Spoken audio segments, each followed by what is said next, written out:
નિષ્ઠા પહેલીવાર અમારા ભાવનગરના ઘરે આવે છે, તો દેરાણીના સ્વાગત માટે મેં થોડી પ્રિપરેશન અત્યારથી શરૂ કરી દીધેલી છે. તો એના માટે મેં એવું વિચાર્યું કે ટેસ્ટીની સાથે સાથે કંઈક હેલ્ધી બનાવું અને બહારથી કોઈ મીઠાઈ લાવવાની જગ્યાએ ઘરની કોઈ એવી બનાવું કે જેનાથી બધાને ભાવે અને ટેસ્ટી હોય અને હેલ્ધી પણ હોય. તો આજે એના માટે મેં ખાસ ખજૂરના લાડુ બનાવેલા છે. તો એના માટે મેં અહીંયા અખરોટ લીધેલા છે, સાથે કાજુ અને બદામ.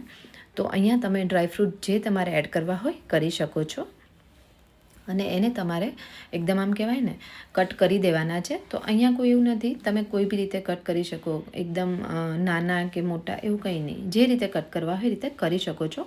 કારણ કે આખા ભાગા જો ડ્રાયફ્રૂટ આવશે ને તો દેખાવે સરસ લાગશે, ટેસ્ટે મસ્ત આવતો હોય છે.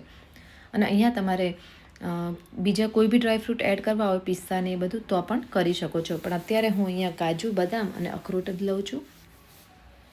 સાથે અહીંયા છે ને, જો આ લાડુ જલ્દી બને ને એના માટે મેં આ રીતની ખજૂર લીધેલી છે. તો માર્કેટમાં આ રીતે એકદમ સોફ્ટ હોય ને એવી ખજૂર મળે જ છે.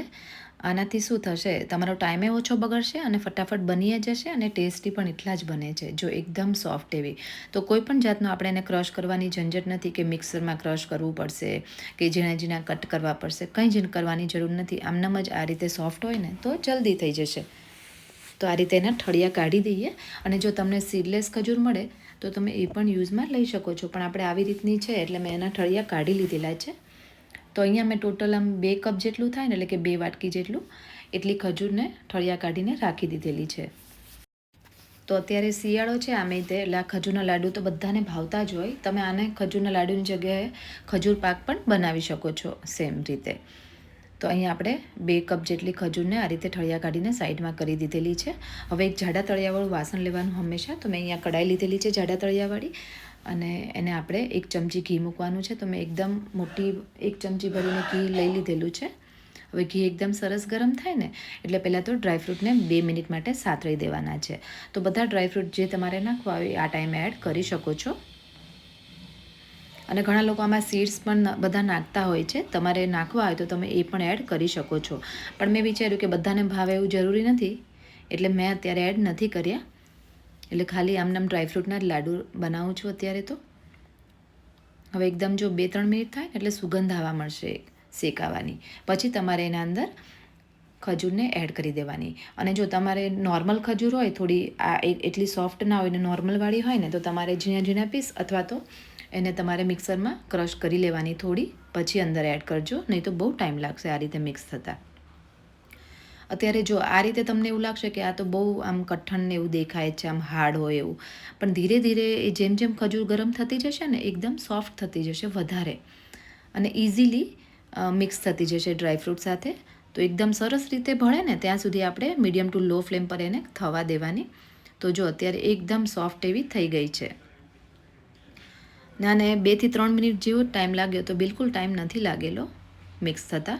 હું તમને દેખાડું, જુઓ એકદમ સરસ રીતે ભળી જાય ને પછી તમારે એના લાડુ વાળવાના છે.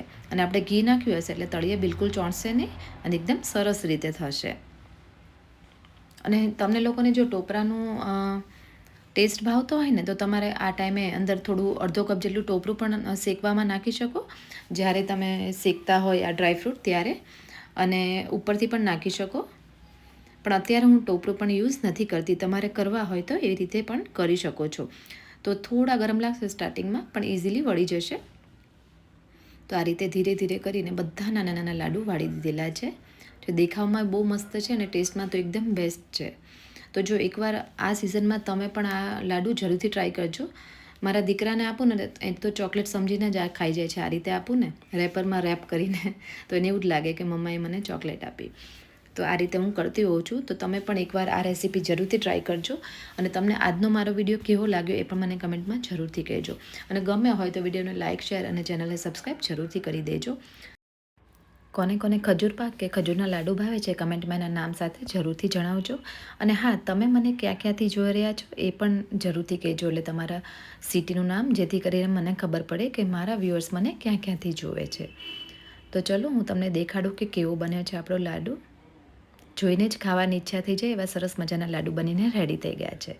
તો ચલો ફરી મળીએ એક નવી રેસીપી સાથે. Thank you.